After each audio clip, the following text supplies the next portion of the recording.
ওই যে লুটেরা এনসিপি, লুটেরা জামাত, লুটেরা ইউনুস গং হাম্বিতাম্বি করছে, এই ধমকি দিচ্ছে, হুমকি দিচ্ছে। হ্যাঁ, ধমকি কারে দাও?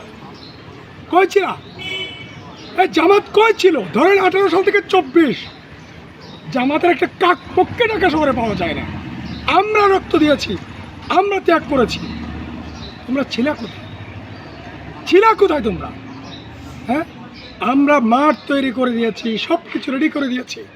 হ্যাঁ, তোমরা এসে ক্ষমতা ভোগ করলা, ইচ্ছে মতো লুট করলা দেশকে।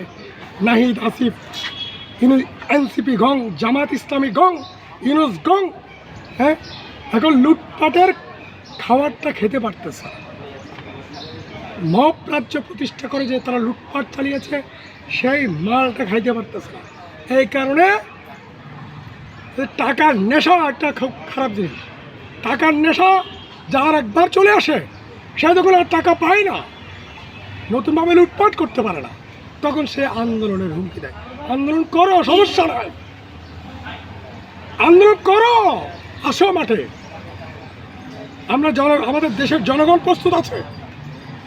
এই যমুনা ঘেরাও করে, এই সচিবালয় ঘেরাও করে, এই ঢাকার রাস্তাঘাট সব বন্ধ করে দেয়, পিজি হসপিটাল বন্ধ করে দেয়, বাহার ড্যাম বন্ধ করে দেয়।